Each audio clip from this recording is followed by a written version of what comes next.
सब सीक्वेंस, सब sequence of a sequence. सब सीक्वेंस क्या होती है जी? एक तो उस सब किसी सब सीक्वेंस की सब सीक्वेंस क्या होती है? पहली बात उसी का पार्ट होना चाहिए, उसी सीक्वेंस का पार्ट होना चाहिए। दूसरी बात खुद एक सीक्वेंस होनी चाहिए वो, तब हम उसको कह देंगे सब sequence of a given sequence. ठीक है, तो बात क्या है कि ये आपके पास कुछ सीक्वेंस की टर्म्स पड़ी हुई हैं। ठीक है, तो हम कर क्या रहे हैं एक तरह से कि इसी में से कुछ टर्म चूज कर रहे हैं, या फिर ये मान लीजिए कि हम शॉपिंग करने निकले हैं। ठीक है, तो शॉपिंग अगर करनी है तो इसमें से हमने टर्म्स चूज करनी है, लेकिन कंडीशन क्या है कि पहली बात कंडीशन क्या है कि आपने बढ़ते जाना है, मतलब अगर यहाँ से शुरू कर देनी है शॉपिंग करनी, जो जो पसंद आता है वो उठाते जाना है, लेकिन आगे चलते जाना है, पीछे को नहीं आना, बैक नहीं आना। ठीक है, दूसरी बात उठाते जाना है, बंद नहीं करनी शॉपिंग। ठीक है, टर्म्स उठाते ही रहना है, तभी वो सीक्वेंस बन पाएगी, क्योंकि उसकी डोमेन पूरी नेचुरल होती है, तो चलते रहने चाहिए। ठीक है, तीसरी बात क्या है कि कहीं और से टर्म्स नहीं उठानी आपने, जो आपके पास पड़ी हुई है इसी सीक्वेंस में से हम टर्म्स उठाएंगे। मान लीजिए कि आपके पास और सीक्वेंस है B1 B2, तो ऐसा नहीं करना कि इसमें से उठाते उठाते एक टर्म वहां से उठा ली, नहीं। ठीक है, तो सब सीक्वेंस ऑफ सीक्वेंस बनाने के लिए ये आपके पास सीक्वेंस है, तो आपने करना क्या है, इसी में से टर्म्स उठाते जाना है। बट कंडीशंस क्या है जी कि टर्म्स उठाते रहना है, आगे को चलते रहना है, बैक नहीं आना, और इसी में से उठानी है, किसी और में से नहीं उठानी, तो उसको हम बोल देंगे सब सीक्वेंस। फॉर एग्जाम्पल जैसे ये आपके पास सीक्वेंस है, मान लीजिए आपने इसकी कोई सब सीक्वेंस बनाई से, उसमें आपने क्या किया, पहले सेकंड टर्म उठा ली, फिर थर्ड टर्म उठा ली, फिर आपने फिफ्थ उठा ली, फिर 10th उठा ली। ऐसे कोई भी, ऐसा कोई जरूरी नहीं है कि आपने एक पैटर्न ही फॉलो करना है कि सिर्फ इवन वैल्यू उठानी है या सिर्फ ऑड वैल्यू उठानी है, आपकी मर्जी है। हो सकता है आप स्टार्टिंग में से कोई ना उठाओ, सीधा जाके फर्स्ट टर्म यहाँ पे 8000 उठाओ। ठीक है, तो ऐसा कोई पैटर्न नहीं है। ठीक है जी, अब हम देख लेते हैं। देखो हमने क्या किया, किसी सीक्वेंस की लिमिट क्या होती है, अगर आप कोई पूछ ले कि सीक्वेंस की लिमिट क्या है, तो वो वही नंबर होता है जिसको वो सीक्वेंस कन्वर्ज कर रही है। ठीक है, तो अगर आपको पूछे सब सीक्वेंस की लिमिट क्या है, तो सब सीक्वेंस की लिमिट क्या होती है जी, जिसको उस सीक्वेंस की सब सीक्वेंसेस कन्वर्ज कर रहे हैं। एग्जाम्पल से देख लेते हैं। ठीक है, फॉर एग्जाम्पल मान लीजिए जो हमने एग्जाम्पल की थी उसमें पहली सीक्वेंस हमने की थी सीक्वेंस n, उसमें टर्म्स क्या थी 1 2 3 सो ऑन। अगर इसको प्लॉट करते हैं हम, तो ये कुछ इस तरह से पड़ी हुई है 1 2 3 4 सो ऑन। तो हम कर क्या रहे हैं, अगर इसमें से आप उठाते भी हो कोई भी, तो ऑटोमेटिकली कहाँ पे पहुंच जाओगे, इन्फिनिटी पे पहुंच जाओगे। अगर इसमें से आप कोई भी पार्ट उठाते हो, कोई सब सीक्वेंस कलेक्ट करनी शुरू करते हो, तो क्योंकि ये सीक्वेंस इन्फिनिटी के पास जा रही थी, तो ऑटोमेटिकली आप भी कहाँ पे पहुंच जाओगे, इन्फिनिटी के पास ही पहुंच जाओगे। जैसे दूसरी सीक्वेंस हमने की -1 -n, उसमें ये वाली टर्म्स थी। ठीक है, तो अगर आप ये टर्म्स उठाते जाओगे तो ऑटोमेटिकली, क्योंकि ये सीक्वेंस माइनस इन्फिनिटी के पास जा रही थी, तो आप भी सब सीक्वेंस भी क्या धीरे धीरे उठाते उठाते माइनस इन्फिनिटी के पास पहुंच जाओगे। ठीक है, तो इसकी अगर हमने कोई भी सब सीक्वेंस उठाई, हम कहाँ पे पहुंच गए जी, इन्फिनिटी के पास। दैट मींस इसकी कोई भी सब सीक्वेंस उठा रहे थे वो भी क्या कर गई, डाइवर्ज कर गई, डाइवर्जिंग टू इन्फिनिटी थी। अगर सीक्वेंस डाइवर्जिंग टू इन्फिनिटी थी, तो उसकी हर सब सीक्वेंस क्या कर गई, डाइवर्जिंग टू इन्फिनिटी कर गई। यहाँ पे अगर sequence diverging to minus infinity थी, तो उसकी सब सीक्वेंसेस भी क्या होगी, डाइवर्जिंग टू माइनस इन्फिनिटी होगी। ठीक है, थर्ड आपके पास क्या है, थर्ड हमने एग्जांपल की थी 1/n। ठीक है, तो ये सीक्वेंस जो थी ये धीरे धीरे धीरे धीरे करके 0 के पास इकट्ठी हो रही थी इसकी टर्म्स। ठीक है, तो अगर आप इसमें से कोई सब सीक्वेंस भी उठाते हो, जैसे ये टर्म्स पड़ी हैं, यहाँ इधर से शुरू करना है, क्योंकि ये A1 है आपकी, ये A2 है, तो आपने शॉपिंग करनी है उधर उस साइड से शुरू करनी है। तो ऑटोमेटिकली हम होगा क्या कि धीरे धीरे धीरे धीरे करके 0 के पास ही पहुंच जाएंगे। और ये बात हर सब सीक्वेंस के लिए हो रही है इसकी, इसका मतलब अगर ये सीक्वेंस कन्वर्ज कर रही, तो हमने क्या ऑब्जर्व किया कि इसकी सारी सब सीक्वेंसेस भी क्या करनी है, 0 को कन्वर्ज करनी है। ठीक है, नेक्स्ट हमने सीक्वेंस कौन सी की थी, नेक्स्ट हमने सीक्वेंस की थी -1 रेज़ टू पावर n। तो ये सीक्वेंस क्या थी, 1 -1 -1 1 सॉरी -1 1 -1 1 -1 एंड सो ऑन।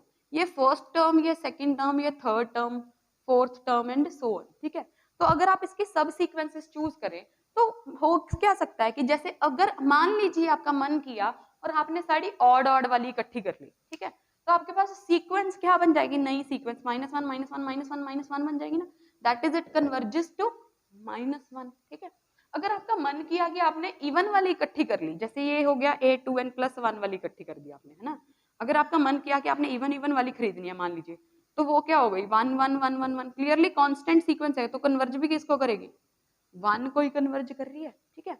ऐसे ही अगर कोई और सीक्वेंस उठा लोगे आप, मान लीजिए आपने -1 1 -1 1, ये पूरी ही उठा ली तो फिर वो कन्वर्ज नहीं कर रही, ठीक है।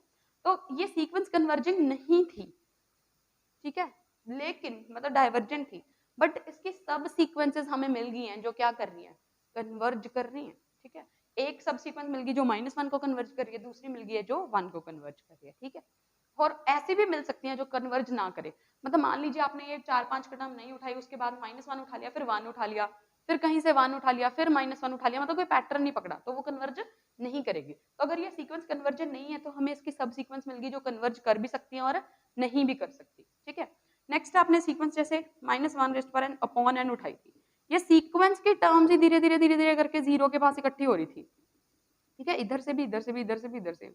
तो इसमें से अगर कोई भी सब सीक्वेंस उठाओगे वो भी क्या करेंगे, 0 के पास इकट्ठी होंगी, ठीक है जी। नेक्स्ट आपने सीक्वेंस ली थी -1n into n, उसमें क्या था, जैसे -1 आता है, फिर 2 आता है, फिर -3 आता है, फिर 4 आता है।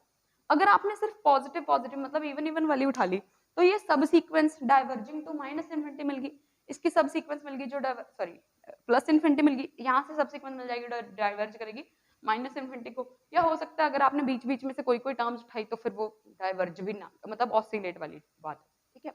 तो हम यहाँ से ऑब्जर्व क्या कर रहे हैं कि अगर ये सीक्वेंस डाइवर्जिंग टू -∞ है तो उसकी सारी सब सीक्वेंसेस भी डाइवर्जिंग टू -∞ ही होंगी। If sequence is diverging to -∞, all the subsequences will diverge to -∞. First point. Second point, if sequence is diverging to, उसके साथ ही -∞ के साथ ही आप ब्रैकेट में +∞, मैंने पहले क्या बोला -∞, मतलब अगर if sequence is diverging to infinity implies all its subsequence diverging to infinity. If a sequence diverges to -∞, implies all its subsequences also diverges to -∞, ठीक है।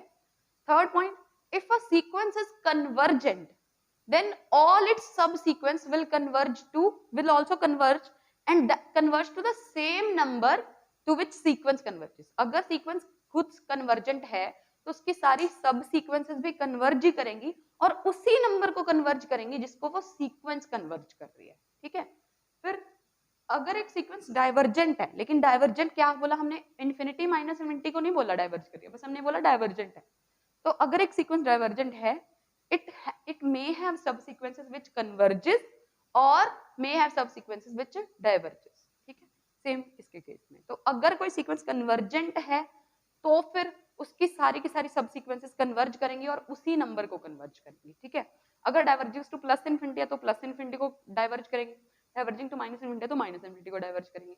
अगर कोई और डाइवर्जेंट का केस आता है, मतलब आपको बोल दें कि sequence is divergent, then all its subsequence must be divergent, ये बात ट्रू नहीं है। जैसे इस केस में सीक्वेंस डाइवर्जेंट थी बट इसकी सारी सब सीक्वेंस डाइवर्जेंट नहीं है, ये दोनों क्या मिल गई, कन्वर्जेंट मिल गई। अगर ये भी कहना है कि ऑल इट्स सब सीक्वेंस विल कन्वर्ज, ये भी ट्रू नहीं है। अगर ये खुद ही उठा लें तो वो कन्वर्ज नहीं कर रही। तो कन्वर्जेंट वाली भी मिल सकती है हमें और डाइवर्जेंट वाली भी मिल सकती है, ठीक है। ओके जी, नेक्स्ट आपके पास आ जाता है जी, फिर ये सीक्वेंस के बारे में आ गया, ठीक है। सीक्वेंसेस के बारे में ही,